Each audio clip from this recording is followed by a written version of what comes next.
13% of soldiers serving in the Ukrainian armed forces are women, with 2% of them being officers.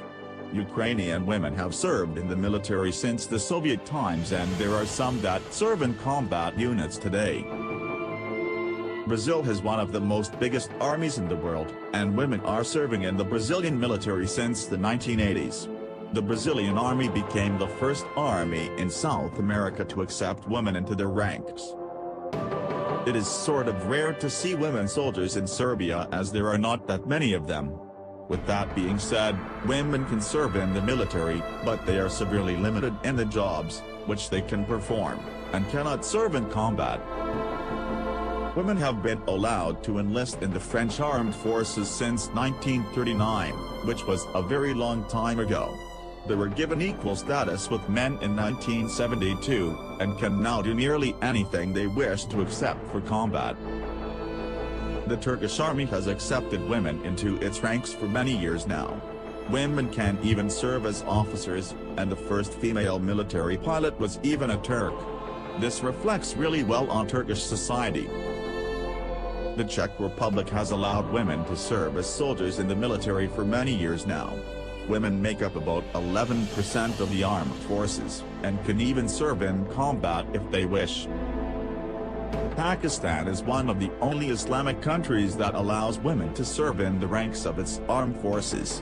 While joining the army is definitely not a popular choice for women, women can still serve as officers, and around 4,000 women serve in the army today. Greece has permitted women to serve in the military since the time of World War II. While women are not conscripted, and they are forbidden to serve in combat units, they can still do many other jobs, and even become officers. In Norway, women have full equality with men. This means that Norwegian women are subject to the same conscription requirements as men are. Norwegian women can serve in any unit, and many serve in combat roles. Russian women have served their country since World War I, when they formed the Women's Death Brigade, which was one of the most feared units during the war. While women are not conscripted as men are, they can still serve their country, if they'd like to.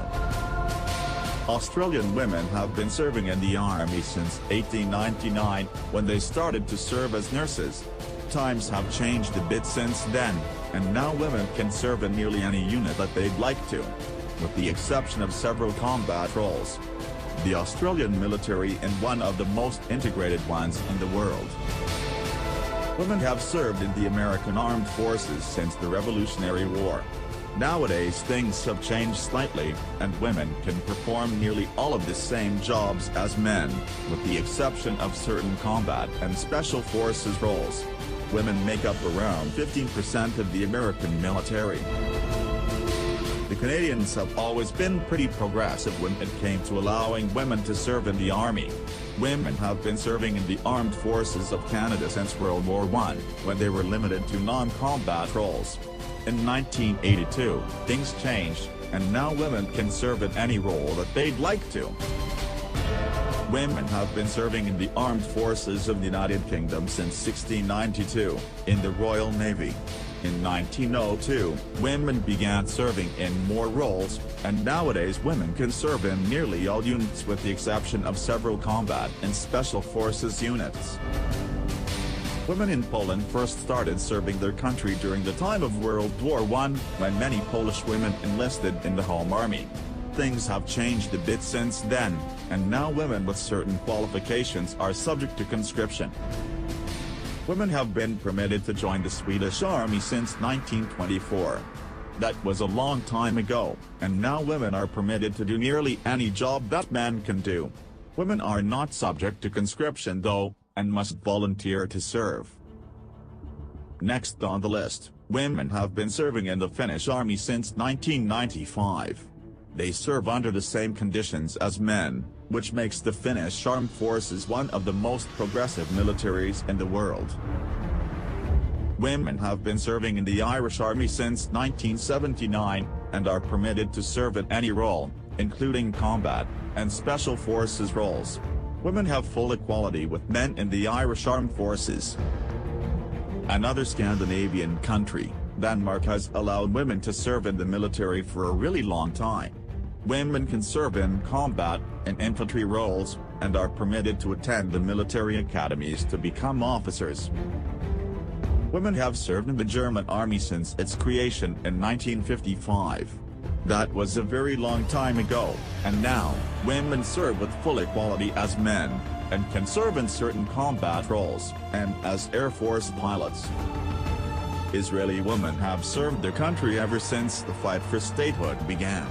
Women have been permitted to serve in any role that they'd like with the exception of special forces units. Women can serve as pilots, combat soldiers, and officers, and serve under nearly the same conditions as men do. South Korea can't rely only on its manpower, it needs women to serve in key roles in the ongoing passive war with North Korea. The Swiss military is living the good life. With zero conflicts in sight, it's safe to say that the Swiss military doesn't have any women in combat roles. North Korea is always ready for war, and its aggressive policies require that all men and women serve in combat roles. The Indonesian military is insisting all female recruits have special tests to see if they are worthy of serving. Let's just say that these tests wouldn't pass well in any Western country.